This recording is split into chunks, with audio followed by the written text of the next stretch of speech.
नमस्कार बच्चों, मैं लाली मीना आज आपके लिए लेकर आई हूँ हम पंछी उन्मुक्त गगन के कविता के प्रश्नोत्तर। पहला प्रश्न है, हर तरह की सुख सुविधाएं पाकर भी पक्षी पिंजरे में बंद क्यों नहीं रहना चाहते? इसका उत्तर है, स्वतंत्रता सबको प्रिय होती है, चाहे मनुष्य हो चाहे पशु पक्षी, सभी स्वतंत्रता चाहते हैं। स्वतंत्रता प्रिय होने की इसी प्रवृत्ति के कारण हर तरह की सुख सुविधाएं पाकर भी पक्षी पिंजरे में नहीं रहना चाहते। दूसरा प्रश्न है, पक्षी उन्मुक्त रहकर अपनी कौन कौन सी इच्छाएं पूरी करना चाहते हैं? उत्तर है, पक्षी उन्मुक्त रहकर अपनी अनेक इच्छाएं पूरी करना चाहते हैं। जैसे पक्षी उड़ते हुए आकाश की सीमा जानना चाहते हैं, पक्षी तारे रूपी अनार के दाने चुगना चाहते हैं और वे सीमाहीन स्थिति से प्रतियोगिता करना चाहते हैं। तीसरा प्रश्न है, निम्न पंक्तियों का भाव स्पष्ट कीजिए। पंक्तियां इस प्रकार है, या तो क्षितिज मिलन बन जाता या तंती सांसों की डोरी। इसका भावार्थ है क्षितिज। क्षितिज का अर्थ होता है धरती और आकाश के मिलने का काल्पनिक स्थान।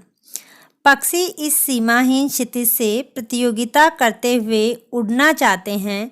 ऐसा करते हुए या तो क्षितिज काल्पनिक न होकर वास्तविक हो जाता या उड़ते उड़ते उनकी मृत्यु हो जाती। अब आगे कविता से आगे के जो प्रश्न हैं वे इस प्रकार हैं। पहला प्रश्न है, बहुत से लोग पक्षी पालते हैं, पक्षियों को पालना उचित है अथवा नहीं? अपने विचार लिखिए। लोग भले ही पक्षियों को अपने मनोरंजन के लिए पालते हैं, पर मेरे विचार से पक्षियों को पालना उचित नहीं है। जिस प्रकार हम स्वतंत्रता चाहते हैं, उसी प्रकार पक्षी भी स्वतंत्र रहना चाहते हैं। जब हम बंधन में रहकर खुश नहीं रह सकते, तो भला पक्षी पिंजरे में कैद रहकर कैसे खुश रह सकते हैं? अतः हमें उनकी स्वतंत्रता में बाधक नहीं बनना चाहिए, अर्थात हमें उनको अपने मनोरंजन के लिए पिंजरे में कैद नहीं रखना चाहिए। अगला प्रश्न है, क्या आपने या आपकी जानकारी में किसी ने कभी कोई पक्षी पाला है? उसकी देखरेख किस प्रकार की जाती होगी? लिखिए। इसका उत्तर है, हाँ, हमारे पड़ोस में एक तोता पाल रखा है। वे उसे पिंजरे में बंद रखते हैं और उस पिंजरे को ऊंचाई पर टांगते हैं ताकि कोई जानवर उस पर हमला न कर सके। तोते को हमारे पड़ोसी लाल मिर्च, हरी मिर्च और भी अन्य सब्जियां, हरी सब्जियां खिलाते रहते हैं। अगला प्रश्न है, पक्षियों को पिंजरे में बंद करने से केवल उनकी आज़ादी का हनन ही नहीं होता, अपितु पर्यावरण भी प्रभावित होता है। इस विषय पर 10 पंक्तियां लिखें। उत्तर है, पक्षियों को पिंजरे में बंद करने से एक ओर जहां उनकी आज़ादी छिन जाती है, वहीं दूसरी ओर पर्यावरण भी बुरी तरह प्रभावित होता है, क्योंकि पक्षी पर्यावरण में संतुलन बनाकर रखते हैं और अगर पक्षी नहीं होंगे तो यह जो संतुलन है पर्यावरण का वो बिगड़ जाएगा। बहुत सारे पक्षी ऐसे हैं जो मरे हुए जानवरों को खा करके पर्यावरण को स्वच्छ बनाते हैं। अगर ये पक्षी नहीं होंगे तो जो मरे हुए जानवर है, मरे हुए जीव है, उनसे वातावरण में बदबू फैल जाएगी और वे इधर उधर ही बिखरे नजर आएंगे। इस प्रकार और भी अन्य कई तरीकों से पक्षी पर्यावरण को प्रभावित करते हैं, जैसे फसलों में लगने वाले कीट पतंगों को खाकर वे किसानों की सहायता करते हैं और अनाज उत्पादन में भी वृद्धि करते हैं। इस प्रकार पक्षी अपनी विभिन्न प्रकार की आवाज़ों से वातावरण को सजीव भी बनाते हैं। अनुमान और कल्पना पर आधारित प्रश्न। पहला प्रश्न, क्या आपको लगता है कि मानव की वर्तमान जीवन शैली और शहरीकरण से जुड़ी योजनाएं पक्षियों के लिए घातक हैं? पक्षियों से रहित वातावरण में अनेक समस्याएं उत्पन्न हो सकती हैं। इन समस्याओं से बचने के लिए हमें क्या करना चाहिए? हाँ, यह बिल्कुल सही बात है कि मानव की वर्तमान जीवन शैली और शहरीकरण से जुड़ी योजनाएं पक्षियों के लिए घातक है, क्योंकि इन योजनाओं को पूरा करने के लिए पेड़ पौधों को काटा जाता है, जिससे पक्षियों के घोंसले और उनके खाद्य पदार्थ नष्ट होते जा रहे हैं। जिस वातावरण में पक्षी नहीं होंगे वहाँ पर अनेक समस्याएं उत्पन्न हो सकती हैं। जैसे पक्षियों के बिना वातावरण दूषित हो जाएगा, क्योंकि अनेक पक्षी मरे हुए जानवरों को खाकर पर्यावरण को दूषित होने से बचाते हैं। अतः इनसे बचने के लिए हमें ज़्यादा से ज़्यादा पेड़ लगाने चाहिए, ताकि पक्षियों को घोंसले बनाने के लिए जगह मिल सके और खाने के लिए उनको फल इत्यादि खाद्य पदार्थ भी मिल सकें।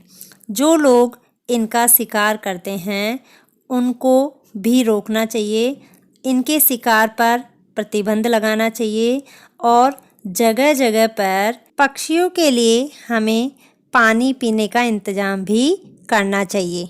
अगला प्रश्न, यदि आपके घर के किसी स्थान पर किसी पक्षी ने अपना आवास बनाया है और किसी कारणवश आपको अपना घर बदलना पड़ रहा है, तो आप उस पक्षी के लिए किस तरह के प्रबंध करना आवश्यक समझेंगे?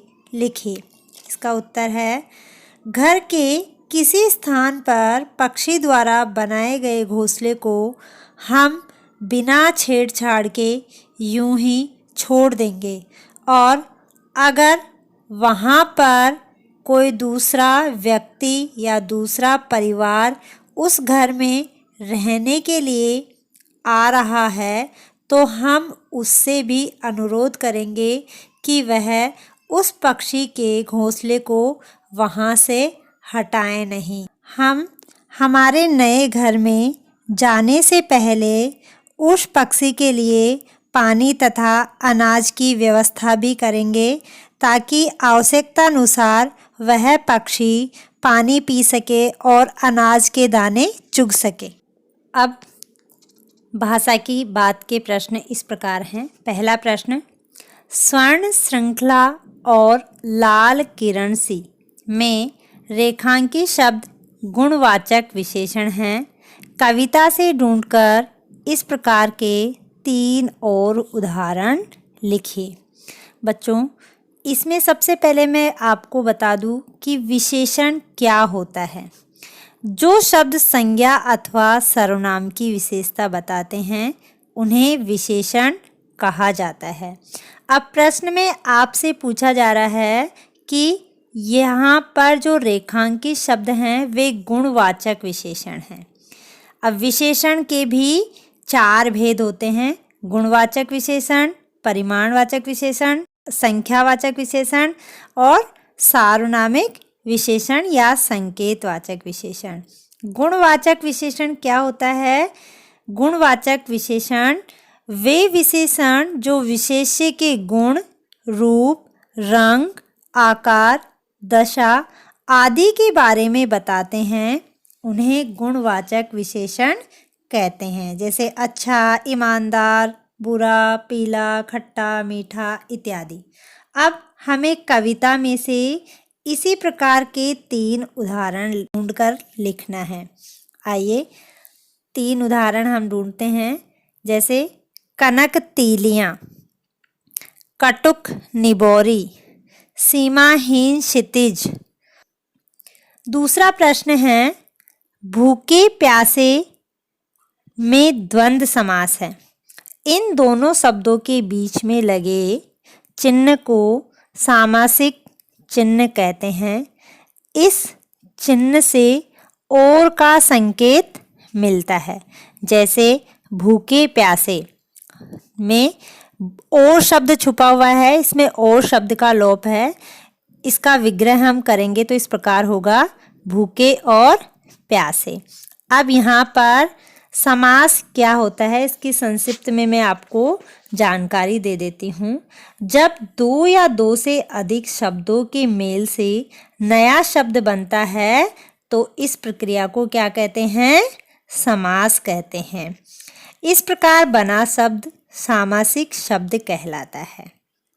अब यहाँ पर बात की जा रही है द्वंद्व समास की, तो आपको सबसे पहले किसके बारे में जानना होगा, द्वंद्व समास के बारे में, कि द्वंद्व समास क्या होता है। जिस समास में दोनों ही पद प्रधान होते हैं और कोई भी पद गौण नहीं होता है, उसे द्वंद्व समास कहते हैं।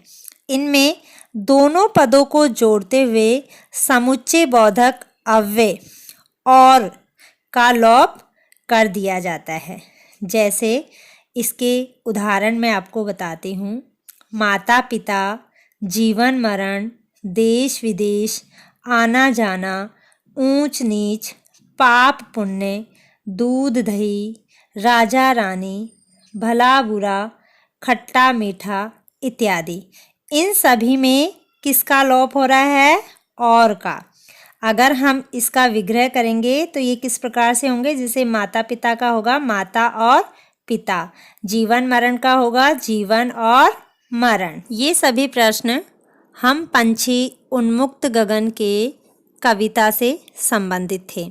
मैंने इस कविता का एक और वीडियो बनाया है जिसमें कवि परिचय, सारांश, भावार्थ एवं कठिन शब्दों को बहुत अच्छे तरीके से समझाया गया है।